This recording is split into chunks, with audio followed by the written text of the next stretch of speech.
যারা মনে করছেন এই দুনিয়ার 2 টাকার শান্তির জন্য জান্নাত হারাতে চান, জাহান্নামে যেতে চান, দাঁড়াতে খাওয়া পান করতে চান, তাহলে আপনারা কন্টিনিউ এগুলো খেতে পারেন, কোনো অসুবিধা নেই, কিন্তু আপনাকে জাহান্নামে যেতে হবে।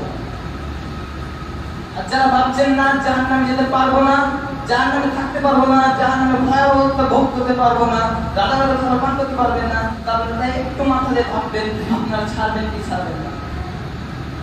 আপনারা ছাড়বেন কি ছাড়বেন না?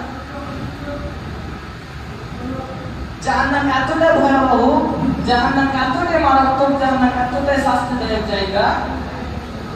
আমি আনাস ইবনে মালিক রাদিয়াল্লাহু তাআলা আনহু বলেন, রাসূল সাল্লাল্লাহু আলাইহি ওয়াসাল্লাম বলেছেন, কিয়ামতের মাঠে এমন এক ব্যক্তিকে এনে হাজির করা হবে যে পৃথিবীতে কোনোদিন দুঃখ বোঝেনি, কষ্ট বোঝেনি, সে কোনোদিন কষ্ট বোঝেনি, অভাব ছিল না তার, তার গাড়ির দরকার ছিল গাড়ি পেয়েছে, বাড়ির দরকার ছিল বাড়ি পেয়েছে, টাকা পয়সা দরকার ছিল টাকা পয়সা পেয়েছে, যে খাবার যখন যাচ্ছে তখনই এসে পেয়েছে।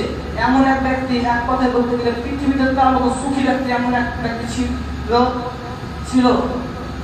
যে ব্যক্তিকে কিয়ামতের মাঠে হাজির করা হবে, কিয়ামতের মাঠে হাজির করার পরে তাকে জাহান্নামে ব্যাস চুবিয়ে উঠিয়ে নেওয়া হবে। একটা মানুষকে যদি ধরেন পানির মধ্যে চুবিয়ে উঠাতে সবথেকে উচ্চ সময় কত হতে পারে? 1 সেকেন্ড।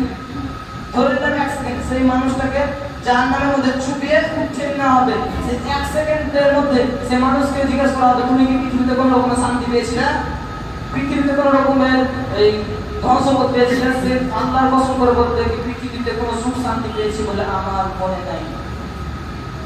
1 সেকেন্ড যে মানুষকে জাহান্নামে চুবানোর পরে উঠে না পড়ে সে কি অনুভব করলো, জাহান্নাম কি দেখলো, কি শাস্তি পেলো, কেমন জাহান্নাম, সে যদি 1 সেকেন্ড থাকার পর পৃথিবীর সব সুখ শান্তি ভুলে যায় তাহলে কি হবে?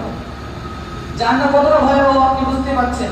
জাহান্নাম কতটা ভয়াবহ, কতটা যন্ত্রণাদায়ক, কতটা মারাত্মক হতে পারে আপনি বুঝতে পারছেন। তবুও যদি চাকরি জাহান্নামে যাবো, দাঁড়াতে খাবো, তাহলে আপনারা এসব জিনিস পান করতে পারেন, অসুবিধা নেই।